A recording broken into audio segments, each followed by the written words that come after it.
Hey there, baseball fans. Nathan Rohde and Shooter Hunt here with the latest episode of Coffee and Curveballs. Been off for the last couple of weeks as Shooter, you and I are both doing a lot of traveling. We had the Future Games in Westfield, Indiana at Grand Park, and then we both went straight out to the West Coast for area code games and area code underclass games. So lots of traveling around. Today, the top is going to be Future Games, and then over the next couple of weeks, we'll talk area codes. But obviously, in Westfield, Indiana, Grand Park, lots of talent to be seen. It's the Super Bowl of the summer. You have 500 of the top uncommitted underclassmen in the country in one place. We had 253 college coaches in attendance packing into Grand Park. It was an outstanding time, as always. I love the Future Games. Nothing better. 37 states represented across 24 teams.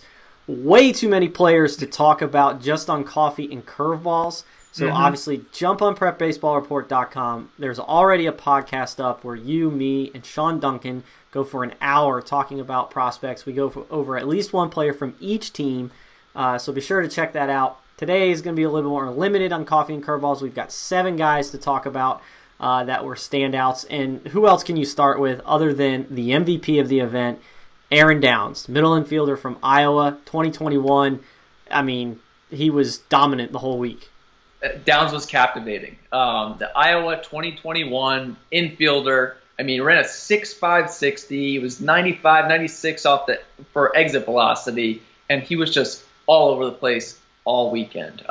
Had every college watching him throughout, and he performed well. He had probably 5 or 6 walks, stole 7 bags, I think 2 triples and a double, including a double on the last day to really cement his spot as the MVP of the event. But his athleticism is what really stands out. He's put together, well built, and his energy and enthusiasm that he brings to every second that he's out on the field is what's going to carry him as a favorite player of every coach in the country. Yeah, it was a lot of fun to watch him. 2 triples on that first day, a little quieter second day, and then the third day he had added a double, but you said it. 5 walks on top of the 3 hits, extra base hits that he had, stole 7 bags, just an absolutely outstanding performance. And he's the 3rd Team Minnesota, Iowa, Nebraska player in the last 4 years to capture the MVP. So obviously a bit of a pipeline coming out through there, and Rob Allison bringing his guys, and they're showing up to play. So they went 3-0 too. So they did.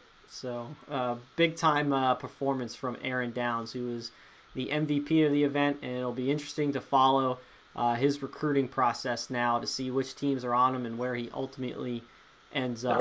Who knows when it'll happen? Could happen tomorrow. Could happen, a year from now. We'll see. But another guy that was in that MVP race was third baseman Ruben Church out of Tennessee. He was a guy that we highlighted after the first day, the workout day. Not only for his defense, which was plus at third base, but just the easy right-handed power that he has.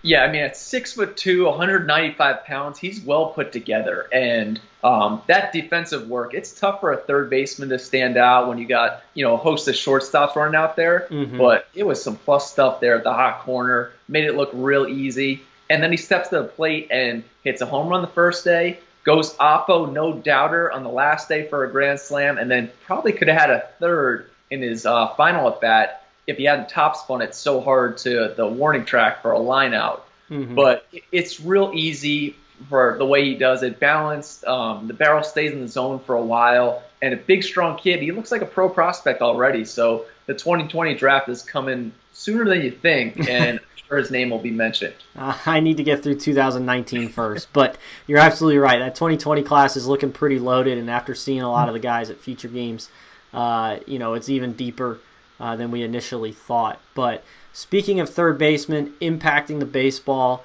out of Wisconsin, recently committed to Clemson, we got Max Wagner, who didn't put up the same stats. It's only 3 games, so if you put up 3 or 4 hits, that's certainly impressive. But guys like Ruben Church, Aaron Downs had huge numbers on the week.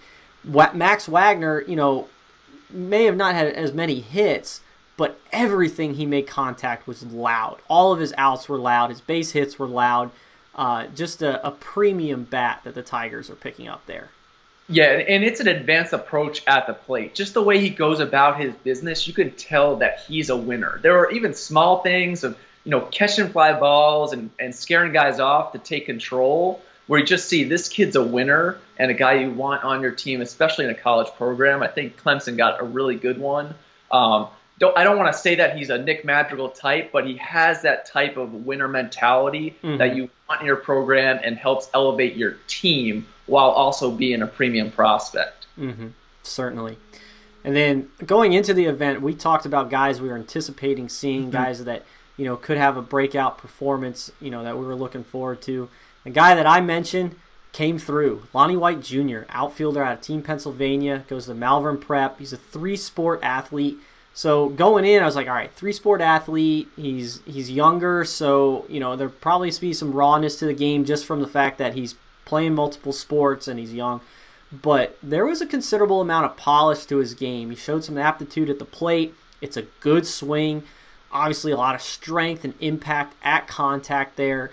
And I think it was Steve Nielsen, our guy out of Wisconsin, said that when he was with the outfielders, when they were throwing, and he's lining them all up out there, he said that guy walked by him and he goes, "Oh, that's a big leaguer." Just by walking by him, not seeing any of the tools, just looking at the frame, you're like, we're going to see that guy play later on.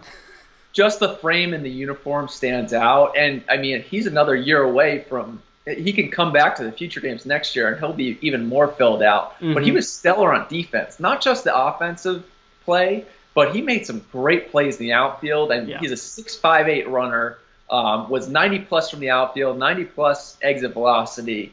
That athleticism oozes, but like you said, it's not raw at the plate by any means, and it's borderline polished up there, especially for his age. It certainly is, and the word is that he is a baseball guy, that going forward, he wants to play baseball. He wants to play baseball at the next level, and to see that athleticism and know that he could probably, if he wanted to be, he could be a prospect in basketball or a prospect in football. So for baseball to have an athlete like this and keep him, is obviously a lot of upside there. So it's big for the sport, and we certainly will be tracking him the rest of the way. He's only going to get better. He's only going to get better, which is really exciting about Lonnie White Jr. No doubt.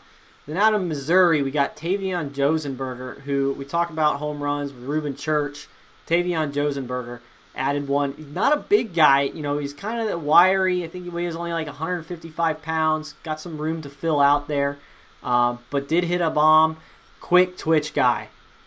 Yeah, took it off the scoreboard on the first day, which was awesome. And he's had a great summer. Plays on that Royal Scout team with a lot of other really, really good players. And the bright lights, Davion elevates his game, which was real fun to see at the Future Games because he stepped in there. There's 500 guys there. And guess what? He rose to the occasion and became one of the premier prospects of the event.